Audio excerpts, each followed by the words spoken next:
نحمده ونصلي على رسوله الكريم أما بعد أعوذ بالله من الشيطان الرجيم بسم الله الرحمن الرحيم لقد كان لكم في رسول الله أسوة حسنة صدق الله العظيم سرمایہ حیات ہے سیرت رسول کی، فلاح کائنات ہے سیرت رسول کی۔ بنجر زمیں کو آپ نے سیراب کر دیا، بنجر زمیں کو آپ نے سیراب کر دیا، ایک چشم صفات ہے سیرت رسول کی۔ صدر علی وقار و منصفان مکرم و مہمانان محترم اور عزیز ساتھیوں، جس عنوان پر لب کشائی کرنے کا مجھے حکم ہوا ہے وہ ہے سیرت رسول صلی اللہ علیہ وسلم۔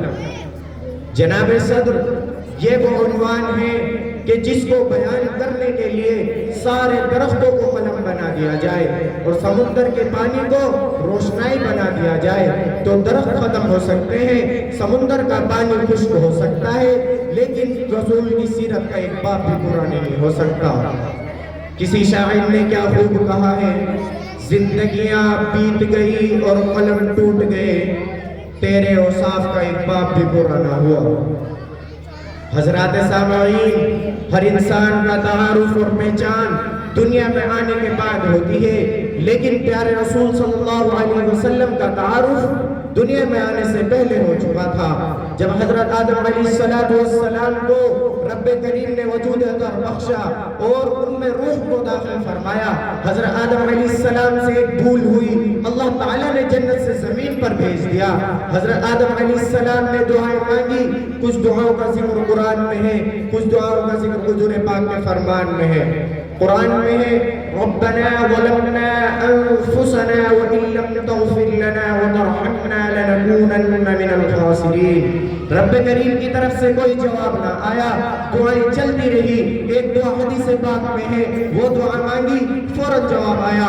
حضرت عمر رضی اللہ عنہ فرماتے ہیں کہ اللہ کے رسول نے بتایا کہ آدم نے یوں دعا مانگی، اللہم انی اسألک بحق محمد ان تغفر لی، مولا مجھے محمد صلی اللہ علیہ وسلم کے وسیلے سے معاف فرما دے۔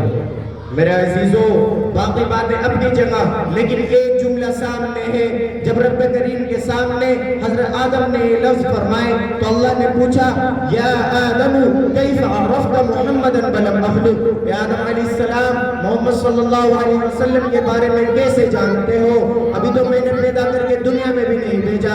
حضرت آدم علیہ السلام نے جواب عرض کیا، لما خلقتنی بیدی، مولا جب آپ نے مجھے پیدا فرمایا، ونفخت فی من روحی، روح میرے اندر داخل فرمائی، فرفعت راسی، میں نے سر اٹھایا، فرأیت علی قوالب العرش مکتوبہ، میں نے آپ کے عرش پر لکھا ہوا پڑھ لیا تھا، لا الہ الا اللہ محمد رسول اللہ۔ جب حضرت آدم علیہ السلام نے یہ بات کہی تو ساتھ میں ایک جملہ اور ارشاد فرمایا کہ میں یہ بات سمجھ گیا کہ جس کا نام اللہ کے نام نامی اس میں گرامی کے ساتھ ہے وہ اللہ کی محبوب مخلوق ہے۔ یا سألتک بحقہ، یا اللہ میں اس کے وسیلے سے اپنی بھول کی معافی چاہتا ہوں، مجھے معافی عطا فرما دے۔ رب کریم نے جواب دیا، لما خلق، رب کریم نے جواب دیا، رب کریم نے جواب دیا۔ حضرات سامعین، پیارے رسول صلی اللہ علیہ وسلم رحمت بن کر دنیا میں تشریف لائے۔ آپ نے اخلاق حسنہ کا وہ نمونہ پیش کیا جو دنیا میں کوئی پیش نہیں کر سکتا۔ آپ نے مکہ کو فتح کیا، اس وقت جب آپ مکہ میں داخل ہوئے آپ کے ساتھ 10,000 صحابہ کرام کی تعداد تھی۔ 10,000 صحابہ کرام مکہ میں داخل ہوتے ہیں۔ محمد صلی اللہ علیہ وسلم کے مکہ میں داخل ہونے کے بعد، مکہ کو اپنے کنٹرول میں لینے کے بعد، مکہ کو اپنے ہاتھ میں لینے کے بعد آپ سب سے پہلے خانہ کعبہ میں داخل ہوتے ہیں۔ خانہ کعبہ میں داخل ہونے کے بعد آپ سب سے پہلے خانہ کعبہ میں رکھی ہوئی 360 مورتیوں کو ہٹاتے ہیں۔ آپ اپنی چھڑی سے مورتیوں کو ہٹاتے جاتے ہیں اور پڑھتے جاتے ہیں، جاء الحق وزهق الباطل ان الباطل كان زهوقا، حق آ گیا اور باطل مٹ گیا۔ میرے عزیزوں، یہ تھا جناب محمد الرسول اللہ صلی اللہ علیہ وسلم کا سب سے پہلا کام۔ جب آپ نے خانہ کعبہ کو بدعوں سے صاف کر دیا اور خانہ کعبہ کو پاک کر دیا، رب کی توحید قائم ہو گئی، تو وہاں پہلے آپ نے 2 رکعت نماز پڑھی، اور نماز پڑھنے کے بعد جب صحابہ کرام کے ساتھ آپ خانہ کعبہ سے باہر نکلتے ہیں تو کافی ڈرے ہوئے ہیں۔ حضرت سعد رضی اللہ عنہ کی زبان سے یہ جملہ نکل گیا، اليوم یوم الملحمہ، آج کا دن تو ٹکڑے ٹکڑے کرنے کا دن ہے، آج کا دن تو قتل کرنے کا دن ہے، اے کافروں آج تو ہم تم سے بدلہ لیں گے۔ دوسری جانب اللہ کے نبی صلی اللہ علیہ وسلم بیٹھے ہیں، وہ کہتے ہیں نہیں نہیں اے کافروں، آج کا دن کوئی ٹکڑے ٹکڑے کرنے کا دن نہیں ہے، آج کا دن کوئی قتل کرنے کا دن نہیں ہے، آج ہم کسی کو نہیں ماریں گے۔ اليوم یوم المرحمہ، آج کا دن تو عفو و درگزر کا دن ہے، آج کا دن تو ایک دوسرے کو معاف کرنے کا دن ہے، آج کا دن تو ایک دوسرے کو گلے لگانے کا دن ہے۔ نہیں نہیں، تم بے فکر رہو، تم اسی مکہ میں رہو گے، تمہیں کوئی نہیں مارے گا، لیکن تم اپنے جرموں کی معافی مانگ لو، میں تمہیں معاف کرنے کے لیے تیار ہوں۔ میں انہی چند باتوں پر اپنی بات کو ان اشعار کے ساتھ تمام کرنا چاہتا ہوں۔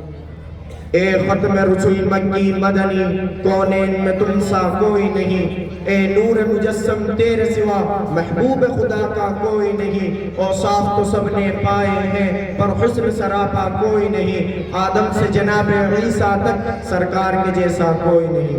وآخر دعوانا الحمدللہ رب العالمین۔ السلام علیکم ورحمۃ اللہ وبرکاتہ۔